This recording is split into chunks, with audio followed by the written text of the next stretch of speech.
지금 대한민국 사회에서 가장 뜨거운 이슈 중 하나죠. 바로 선거 부정 의혹인데요. 오늘 저희는 그 논란의 한가운데 있는 한 연설을 아주 면밀하게 말 그대로 해부해보려고 합니다. 연설의 시작부터가 심상치 않습니다. 당신은 나라를 팔아먹는 거야. 이 한마디 정말 강렬하죠. 듣는 사람에게 바로 어떤 위기감을 확 심어주는 그런 문장으로 포문을 엽니다. 나라를 내가 구해달라고 얘기는 안 했습니다. 최소한도 나라를 팔아먹지는 말아야죠. 노태학 당신은 나라를 팔아먹는 거야. 맞다. 왜 그런지 내가 지금부터 설명을 해줄게. 자, 여기서 저희의 목표를 분명히 해야 할 것 같아요. 저희는 이 주장이 맞다, 틀리다 이런 사실관계를 따지려는 게 아닙니다. 그보다는 이 연설가가 대체 어떤 논리로 이런 주장을 펼치는지 그 서사의 구조를 한번 중립적으로 따라가 보자는 겁니다. 좋습니다. 그럼 본격적으로 한번 들어가 볼까요? 이 모든 주장의 시작점, 그 가장 핵심이 되는 고발 내용이 대체 뭔지부터 살펴보겠습니다. 여기서 연설자가 말하는 부정선거는요, 우리가 흔히 생각하는 개표 과정에서의 실수? 이런 차원의 이야기가 전혀 아닙니다. 이건 아예 국가의 근간을 뒤엎기 위해서 심지어 외부 세력까지 끌어들인 아주 체계적이고 치밀한 작전이었다. 이렇게 딱 규정하고 들어가는 거죠. 그러니까 주장의 구조가 꽤 복잡해요. 보세요. 먼저 국내 정치 세력이 있었다. 그리고 이들이 외세와 손을 잡았다. 그래서 선거 결과를 조작했다. 그리고 그 최종 결과로 국가의 주권이 통째로 넘어갔다. 이런 식으로 여러 겹의 주장을 쌓아 올리고 있는 겁니다. 아니 근데 이런 어마어마한 일이 대체 어떻게 가능했다는 걸까요? 그쵸? 이 질문에 대해서 연설자는 아주 구체적인 기술적인 방법론까지 제시를 합니다. 그가 제시하는 이야기의 시작은 2019년으로 거슬러 올라갑니다. 특정 정당이 중국 공산당과 맺은 한 협약, 바로 이게 모든 비극의 시작이었다는 거예요. 이 협약 때문에 외국산 장비와 기술이 우리 선거 시스템 안으로 들어올 수 있는 길이 열렸고, 그게 결국 선거일의 데이터 조작, 그리고 지금의 증거 은폐 의혹까지 쭉 이어졌다는 타임라인을 그리고 있는 거죠. 자, 그럼 그 기술적인 과정은 구체적으로 어땠을까요? 연설자는 이걸 4단계로 설명합니다. 첫째, 도입. 특정 국내 기업들을 통해서 중국 화웨이 제품이 우리 선거 인프라에 들어왔다는 주장입니다. 둘째, 명분. 아니 그럼 이걸 왜 썼냐? 공식적인 이유는 그냥 더 싸서였다는 거죠. 셋째, 여기가 이제 가장 핵심적인 부분인데요. 바로 조작입니다. 사전투표용지에 있는 QR코드를 분석해서 가짜 유권자 모델을 만들고, 마지막 4번째, 허위정보. 이렇게 조작해서 만든 데이터를 여론조사 기관에 슬쩍 흘려서 특정 후보 지지율을 뻥튀기게 했다는 겁니다. 정말 영화 같은 시나리오죠? 그래서 연설자는 계속해서 선관위를 압박합니다. 다른 거 다 필요 없고 이거 하나만 보여달라는 거예요. 서버를 왜까지 못하는 거야? 라고요. 이걸 공개하지 못하는 것 자체가 뭔가 숨기는 게 있다는 가장 확실한 증거 아니냐? 이렇게 몰아붙이는 겁니다. 근데 이야기는 여기서 끝나지 않습니다. 연설자의 비판은 특정 집단에만 머무르지 않아요. 그는 이 거대한 음모가 국가의 핵심 기관들 전반에 걸쳐서 마치 거미줄처럼 얽혀있다고 주장합니다. 이 도표를 보시면 그의 시각이 명확히 드러나죠. 가장 큰 책임 40%는 특정 정당에, 그리고 30%는 선관위에 있다고 보고 있습니다.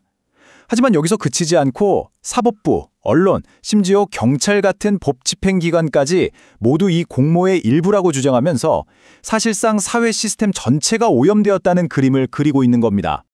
이게 정말 무서운 주장인 게요. 원래대로라면 이런 문제를 바로잡아야 할 기관들, 그러니까 법을 공정하게 판단해야 할 사법부, 시민을 지켜야 할 경찰, 권력을 감시해야 할 언론, 이 최후의 보루들마저 전부 한통속이 되어버렸다는 거잖아요. 그의 시각에서는 그야말로 희망이 없는 상황인 거죠. 그래서 이런 주장까지 나오는 겁니다. 진짜 내란은 저놈들이 지금 하고 있는 거다. 보통 내란이라고 하면 폭력적인 봉기를 생각하잖아요. 그런데 그는 그 프레임을 완전히 뒤집는 거예요. 총과 칼만 안 들었지 선거를 조작해서 권력을 찬탈한 것, 그것이야말로 진짜 내란이다. 그러니 현 정부는 정통성이 없다. 이렇게 선언해버리는 거죠. 자, 이제 이야기는 국내를 넘어서 국제 무대로 확장됩니다.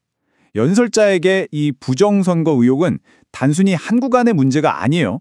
이게 국가의 생존 자체를 위협하는 심각한 지정학적 위기를 불러왔다고 경고하고 있습니다. 왜 지정학적 위기냐? 바로 이 부분 때문입니다. 그는 이 가짜 정부 때문에 우리의 가장 중요한 동맹인 미국이 한국을 더 이상 믿지 못하게 되었다고 주장합니다. 한미 동맹의 신뢰에 금이 가기 시작했다는 거죠. 그리고 그 결과가 뭐냐? 미국이 이제 한국을 건너뛰고 일본이나 대만을 중심으로 새로운 아시아 전략을 짜고 있다는 겁니다. 한마디로 코리아 패싱이죠. 이렇게 되면 한국은 국제사회에서 완전히 외톨이가 되고 외부의 어떤 압력에도 속수무책으로 당할 수밖에 없게 된다는 아주 비관적인 미래를 그리고 있습니다.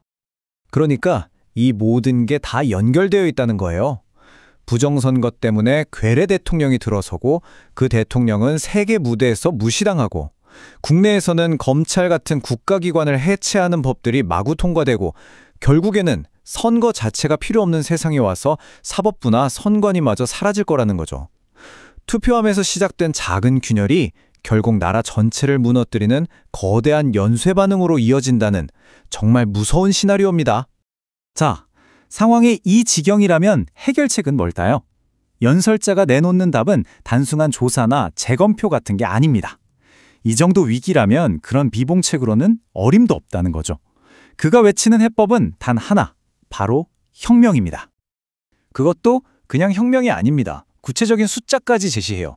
1,000만 명, 매일 1,000만 명이 거리로 쏟아져 나와서 나라를 되찾아야 한다는 겁니다.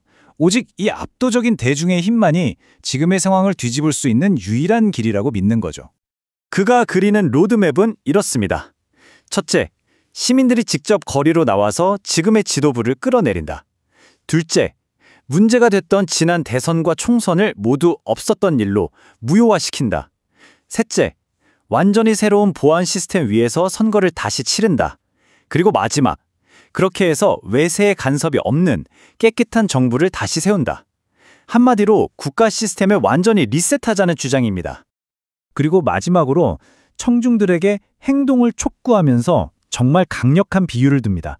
우리가 그냥 온순한 양처럼 가만히 있으면 늑대들이 와서 우리 수천만을 다 잡아먹을 거다. 지금 행동하지 않는 것은 그냥 가만히 잡아먹히기를 기다리는 것과 똑같다. 이런 식으로 아주 절박한 경고를 던지는 겁니다.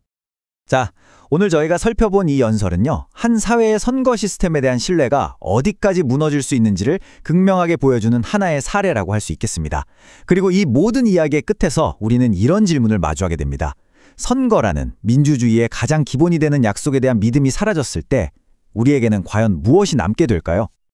이렇게 해서 대한민국이 5.18 때문에 아무리 대한민국이 잘해도 5.18을 기억나면 대한민국은 망해요. 대한민국은 반드시 망합니다.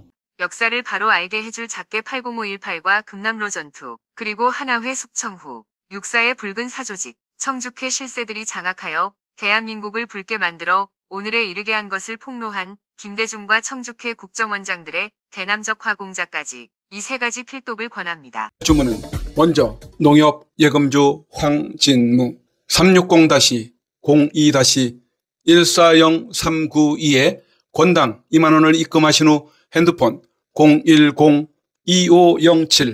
010-2507-4861에 문자로 주문자 성함, 주소, 주문 수량, 연락처를 남겨주시면 입금과 주문 문자 확인 후 답변을 드린 후 발송을 해드리게 됩니다. 많은 참여를 해주시고 주변에도 공유해 주셔서 5.18의 거짓된 망령에서 벗어나고 대한민국이 새롭게 G2 국가로 발돋움하는 데 기여되는 국민 필독서가 되도록 힘써주시면 감사하겠습니다. 감사합니다.